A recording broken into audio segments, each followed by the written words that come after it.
السلام علیکم دوستو، اردو کلاسک چینل پر خوش آمدید۔ معزز سامعین حضرات، آئیے سنتے ہیں بحر اسود کے اس پار قسط نمبر 40۔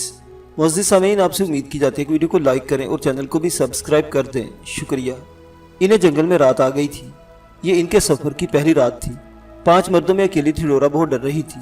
بے شک سب آسٹریوی عیسائی فوجی تھے، لیکن ان کی نظروں میں تھیوڈورا کی نسوانیت کے لیے احترام نہیں تھا۔ بے شک وہ تھیوڈورا کو بھی مادام کہہ کر مخاطب کرتے ہوئے یہاں تک آئے تھے، لیکن تھیوڈورا مطمئن نہ تھی۔ وہ ایک انتہائی حسین دوشیزہ تھی۔ وہ مادام تھروشیا کی حقیقی بیٹی تھی۔ پورے لائسم میں کوئی لڑکی بھی تھیوڈورا کے ہم پلہ نہ تھی۔ تھیوڈورا کی مسحور کر دینے والی آنکھیں، اپنی ماں سے ورثے میں ملا انتہائی متناسب بدن، ان 5 عیسائی سپاہیوں کے شعلہ ہوس کو ہوا دے رہا تھا۔ آج کا سورج طلوع ہی علام و مصائب کے ساتھ ہوا تھا۔ آج صبح درہ پرت کے چرچ میں جو کچھ ہوا، تھیوڈورا اسے بھلا نہ پائی تھی۔ تھیوڈورا کی ماں مر چکی تھی، لیکن تھیوڈورا اس بات سے بے خبر تھی۔ وہ آخری مرتبہ اپنی ماں کو آسٹریوی دستوں کے ساتھ ایک چٹانی پڑاؤ میں چھوڑ آئی تھی۔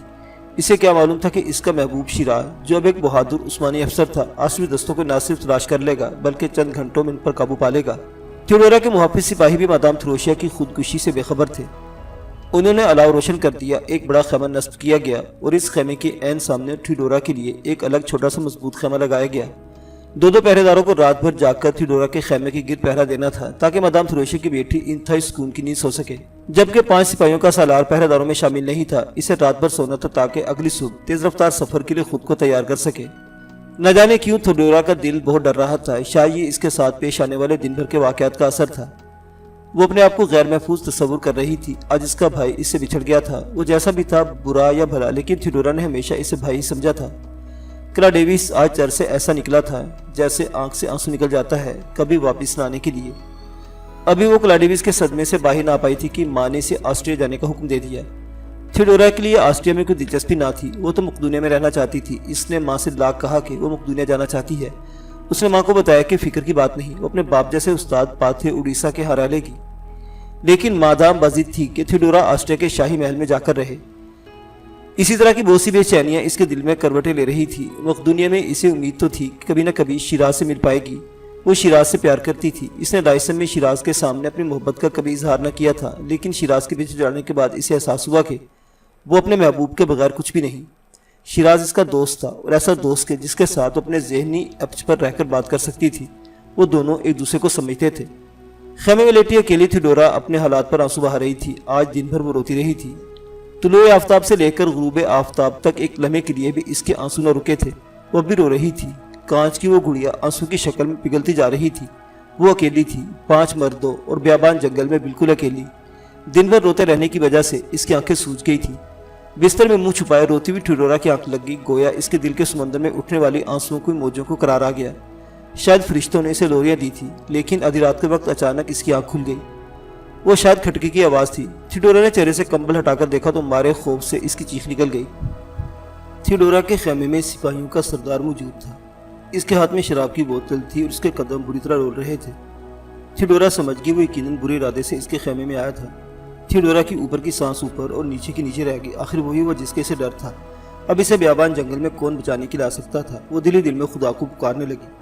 شرابی افسر بری طرح ڈول رہا تھا۔ وہ ایک لمبا تڑنگا اور کسی گینڈے کی طرح گھٹے ہوئے جسم کا مالک شخص تھا۔ تھیوڈورا کی طرف قدم بڑھانے سے پہلے اس نے نشے کی حالت میں خیمے سے باہر منہ کر کے کہا، ہاں میں نے سن لیا، تم سب کی باری آئے گی، لیکن میرے بعد، پہلے میں اور پھر تم چاروں۔ آج رات ہم عیاشی کریں گے۔ وہ کہہ لگا رہا تھا۔ نشے میں غرق سانڈ جیسا آسٹریوی سپاہی تھیوڈورا کی جانب بڑھ رہا تھا۔ تھیوڈورا کسی چڑیا کے بچے کی طرح بستر میں چھپنے سمٹنے لگی۔ اچانک سانڈ رک گیا اور اپنی جگہ پر جھولتے ہوئے کہنے لگا، اگر ہم تمہیں مار دیں اور مادام سے یہ کہہ دیں کہ تمہیں دشمنوں نے قتل کر دیا، دشمن زیادہ تھے لہٰذا ہم بچا نہیں پائے، تو تمہاری ماں کو یقین کرنا پڑے گا۔ بہتر یہی کہ تم میرے ساتھ تعاون کرو۔ تم اپنا جسم آج رات کے لیے ہمیں دے دو، ہم تمہیں بخیر و عافیت آسٹریا تک پہنچا دیں گے۔ لیکن تم اگر اپنا نازک اندام بدن ہم سے دور رکھو گی تو ہم زبردستی کریں گے اور آخر میں تمہاری جان لے لیں گے۔ نہ تم رہو گی، نہ ہمیں کوئی خطرہ ہوگا۔ میں بھوکا ہوں، میری جان، میں پیاسا ہوں، میری جان، مجھے پیاس بجھانے دو۔ تھیوڈورا کا بدن خزاں رسیدہ پتے کی طرح لرزنے لگا۔ اسے یقین ہو گیا کہ آج کی رات اس کی زندگی کی آخری رات ہے۔ یہی سوچ کے اس نے فیصلہ کیا کہ آبرو برباد ہونے سے پہلے کیوں نہ جان دے دے۔ تھیوڈورا نے خودکشی کرنے کا فیصلہ کر لیا۔ اس نے آج تک اپنا جسم محض اس لیے محفوظ رکھا تھا کہ وہ اسے شیراز کی امانت سمجھتی تھی۔ وہ شیراز کے علاوہ کسی اور کا ہاتھ اپنے پاکیزہ وجود پر برداشت نہ کر سکتی تھی۔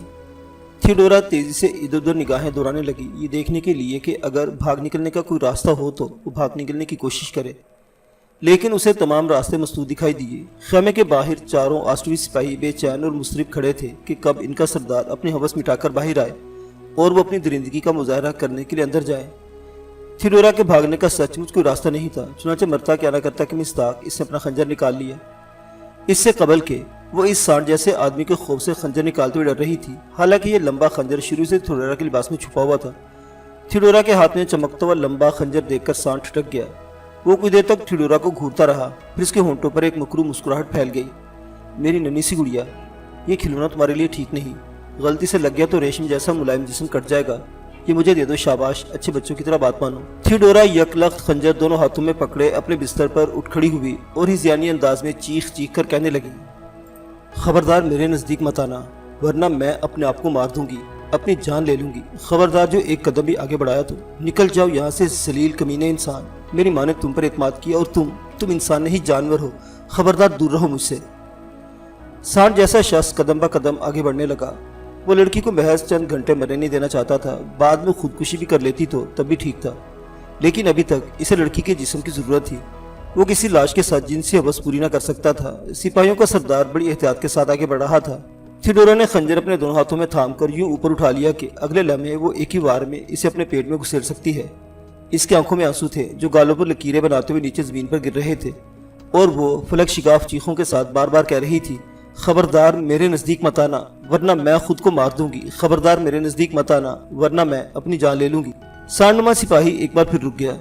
اس نے اپنے ہاتھ میں پکڑی شراب کی بوتل میں سے آخری گھونٹ پیا اور بوتل ایک طرف پھینک دی۔ لڑکی، تم میری بات مان لو تو فائدے میں رہو گی۔ کیا تم چاہتے ہو کہ میں تمہاری لاش کے ساتھ اپنی جنسی ہوس پوری کروں؟ کیا تم اپنی لاش کی بے حرمتی چاہتی ہو؟ اچھا چلو خنجر پھینک دو، میں تمہیں کچھ نہیں کہوں گا، وعدہ کرتا ہوں کچھ نہیں کہوں گا۔ اتنا کہہ کر سانڈنما شخص نے تھیوڈورا کو ایک عجیب دھوکہ دیا۔ اس نے تھیوڈورا کے عقل میں یوں اچانک چکندی ہوئی نگاہ دوڑائی جیسے لڑکی کے پیچھے اس نے کسی اور شخص کو دیکھ لیا ہو۔ وہ لڑائی بھڑائی کا ایک عام سا حربہ تھا۔ تھیوڈورا اس کے چال میں آ گئی اور کسی خوفزدہ غزال کی طرح تڑپ کر اپنے پیچھے دیکھنے لگی۔ یہ وہ لمحہ تھا جب سانڈنما شخص نے تھیوڈورا کی نازک کلائیوں کو اپنے لوہے جیسے مضبوط ہاتھوں میں جکڑ لیا۔ اس کی گرفت گویا آہنی ہتھکڑیوں کی گرفت تھی۔ اب تھیوڈورا خود کو نہ مار سکتی تھی۔ وہ بری طرح چلانے اور کسمسانے لگی۔ سانڈنما شخص نے اس کے نازک کلائیاں مروڑ کر خنجر اس کے ہاتھ سے چھین لیا اور تھیوڈورا کو اٹھا کر بستر پر پٹک دیا۔ اگلے لمحے وہ خود بھی تھیوڈورا کے اوپر تھا، بالکل ایسے جیسے کوئی نازک سی چڑیا کسی گدھ کے نیچے آ گئی ہو۔ تھیوڈورا کی فلک شگاف چیخیں پورے جنگل کو لرزا رہی تھی، لیکن سانڈنما بدبخت شخص خوبصورت تھیوڈورا کے جسم کو بری طرح نوچ رہا تھا۔ تھیوڈورا کی چیخیں باہر کھڑے پہرے دار سن رہے تھے، ایک دوسرے کی طرف دیکھ دیکھ کر مسکرا رہے تھے۔ ان کے ہاتھوں میں شراب کی بوتلیں تھیں اور وہ بڑی بے چینی سے اپنے باری کے منتظر تھے۔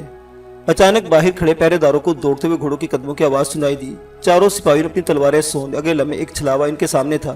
تاریکی کے پردے سے نکلنے والا یہ پرسرا گھڑ سوار کون تھا جو اچانک بجلی بن کر ان چاروں پر جھپٹا تھا اور اس نے آنے واحد میں چاروں میں سے دو کے سر اڑا دیے۔ قتل ہونے والوں کی دلدوز چیخیں فضا میں گونجی تو خیمے کے اندر سانڈنما شخص کے ہاتھ رک گئے۔ وہ تھیوڈورا کو بے آبرو کرنے کے بہت قریب تھا، کیونکہ وہ تھیوڈورا کے جسم سے اس کا لباس چیتھڑوں کی شکل میں اڑا چکا تھا۔ تھیوڈورا کی رانیں مشل کی روشنی میں برہنہ دکھائی دے رہی تھی، لیکن وہ بھی اپنا لباس نہ اتار پایا تھا کہ اسے قتل ہونے والے سپاہیوں کی چیخ سنائی دی۔ باقی کے دو سپاہی حملہ آور کے ساتھ لڑ رہے تھے۔ تلواروں سے تلواریں ٹکرانے کی آواز سن کر سانڈنما شخص بھی پھرتی سے اٹھا اور اپنی تلوار سونت کر باہر خیمے کی طرف چل دیا۔ تھیوڈورا کی آبرو بچ گئی تھی۔ تھیوڈورا نے جس خدا سے دعا کی تھی، اسی خدا نے آسمان سے ایک فرشتہ بھیج دیا تھا۔ اب پرسرا گھڑ سوار اپنے گھوڑے سے اتر کر لڑ رہا تھا۔ اس نے ایک اور سپاہی کو بھی قتل کر دیا، لیکن اب سپاہیوں کا سردار اس کے مد مقابل تھا۔ پرسرا مددگار نے اپنا چہرہ نقاب سے ڈھانپ رکھا تھا۔ اب سانڈنما سردار اپنی تلوار بازی کے جوہر دکھا رہا تھا۔ اس کا تمام تر نشہ حرن ہو چکا تھا۔ اس کے سر سے جنسیت کا بھوت اتر چکا تھا۔ اب تو اس کے سر پر صرف غصہ سوار تھا، بےجا مداخلت پر غصہ۔ وہ پرسرا گھڑ سوار کو جان سے مار دینا چاہتا تھا۔ اسی اثنا میں نقاب پوش مددگار نے سانڈنما شخص کے آخری ساتھی پر ایسا عجیب وار کیا کہ اس کی دونوں ٹانگیں کٹ گئی۔ اجنبی یقیناً کوئی ماہر تلوار باز تھا۔ اب مقابلہ ایک اور ایک کا تھا۔ سانڈنما سردار کی تلوار اجنبی نقاب پوش کے وار سے تو احتجاج کرنے لگی، ٹن ٹن ٹن، یہاں تک کہ اس پر ایک ایسا وار پڑا کہ وہ درمیان سے کٹ کر دو ہو گئی۔ اب شرابی سردار نقاب پوش کے سامنے بے بس تھا۔ اسے یکدم اپنے ہاتھ میں پکڑی ہوئی آدھی شمشیر نیچے پھینک دی اور دونوں گھٹنے زمین پر ٹیک کر گویا ہار مارنے کا اعلان کر دیا۔ مجھے معاف کر دو بہادر نقاب پوش، مجھے مت مارو، خدا کے لیے مجھے مت مارو۔ تب اجنبی نقاب پوش نے مزید وار روک دے رہے کہا سے اپنے چہرے کا نقاب اوپر اٹھا دیا۔